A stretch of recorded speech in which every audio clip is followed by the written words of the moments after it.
जो स्टूडेंट्स यहाँ बैठे हैं, आपसे मैं एक छोटी सी बात कहना चाहती हूँ। आपने एपीजे अब्दुल कलाम साहब का नाम सुना है ना सबने? हाँ, कलाम साहब ने एक बात कही थी कि in the very old times the world was driven by the muscle power, after that it was driven by money power, and now it is being driven by the power of knowledge.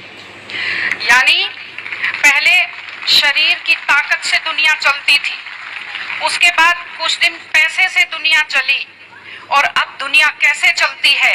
ज्ञान की ताकत से चलती है। आज America और रूस, France क्यों हमसे आगे हैं? उनकी जनसंख्या भी कम है, शायद वो मेहनती भी हमसे कम है, लेकिन वो हमसे क्यों आगे हैं? क्योंकि उनके यहाँ शिक्षा का जो प्रसार था वो हमसे ज्यादा हुआ, वो हमसे ज्यादा एजुकेटेड हैं। हम लोग प्राचीन काल में हमारे यहाँ बहुत अच्छी यूनिवर्सिटी थी, नालंदा यूनिवर्सिटी थी, तक्षशिला यूनिवर्सिटी थी, लेकिन जब मध्यकाल आया तो हमने अंधविश्वासों पर ज्यादा ध्यान दिया, और जो नॉलेज था साइंस का उस पर हमने कम ध्यान दिया, इसलिए हम विश्व में पिछड़ गए। एसएसटी में आप लोग पढ़ते होंगे, 10th के बच्चे एसएसटी पढ़ते हैं, कि एक समय था जब वर्ल्ड की जो रिचेस्ट कंट्रीज थी वो रूस अमेरिका नहीं थी, वो इंडिया था और वो चाइना था। चीन और भारत विश्व के सबसे धनी देश थे, लेकिन हमने एजुकेशन पर ध्यान देना छोड़ा। उसका नतीजा ये निकला कि हम लोग गरीब हो गए, हम लोग पिछड़ गए, हम लोग कमजोर हो गए।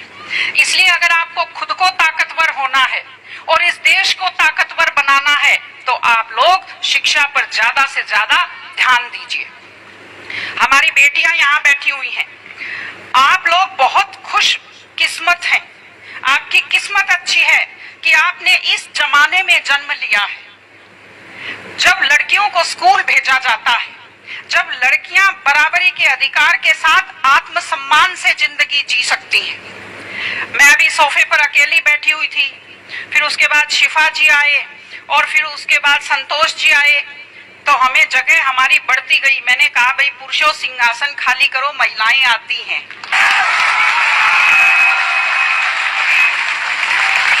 तो आप लोग बहुत खुशकिस्मत हैं। आपकी दादी नानी कितना मेहनत करती थी, सांस नहीं ले पाती थी खुलकर, घूंघट से चेहरा ढककर रखना पड़ता था, जोर से बोल नहीं पाती थी, कानाफूसी में बात करती थी, और आप कितने सम्मान के साथ अपना बैग लेकर के पूरे विश्वास से आप स्कूल आते हो। बहुत खुशकिस्मती की आपके लिए बात है, आपको इसका फायदा उठाना चाहिए। आपको कोशिश करनी चाहिए कि आप एक मजबूत नारी बने, और आपसे मैं कहना चाहती हूं कि आपके ऊपर बहुत विश्वास करते हैं, आपके पेरेंट्स आपको घर से बाहर भेजते हैं, अपने माता पिता को हमेशा अपने मन में रखिए। दूसरी चीज आप बच्चों से जो कहना चाहती हूँ, आजकल क्या है, पहले तो घर में बहुत सारे बच्चे होते थे, संयुक्त परिवार होता था, चलते ही कोई सिर में थप्पड़ मार देता था, बच्चों को बुरा नहीं लगता था, टीचर्स की मार खाते रहते थे, हंसते रहते थे। आजकल 1-2 बच्चे होते हैं घर में, बच्चे बहुत सेंसिटिव होते हैं। आप लोगों को जब आपके माता पिता टोकते हैं, आपके टीचर्स टोकते हैं, आपको बुरा लगता है। आपको बुरा नहीं लगना चाहिए, क्योंकि ये वो लोग हैं जो आपकी चिंता करते हैं। मैं आपको एक छोटा सा किस्सा सुनाऊंगी। एक गाय जंगल में चल रही थी, अचानक उसने देखा एक बाघ पीछे दौड़ा। गाय भी भागी जान बचाने के लिए, सामने दलदल था, वो दलदल में थोड़ा चली, वो दलदल में फंस गई। बाघ भी पीछा करता हुआ आया, वो भी दलदल में फंस गया, लेकिन गाय से थोड़ी दूरी पर था, चल नहीं पाया। तो गाय हंसी और उसने बाघ से कहा, बाघ तू तो गया, तू मरेगा। तो बाघ ने कहा, तुम क्या हंस रही हो, तुम भी तो मरोगी दलदल में। उसने कहा, मैं नहीं मरूंगी, देखना। शाम को जब मालिक ने देखा गाय नहीं आई, वो 2-4 लोगों को लेकर आया। जब देखा गाय दलदल में फंसी हुई है, वो रस्से लाया, लकड़ी लाया और गाय को निकाल कर बाहर किया। तो गाय ने बाघ को कहा, बाघ तुझे कोई नहीं निकालेगा, मैंने कहा था ना, जिसको संभालने वाले होते हैं वो दलदल में फंसकर नहीं मरता। आपके जो टीचर्स हैं, आपके टीचर्स और आपके पेरेंट्स आपको संभालने वाले हैं।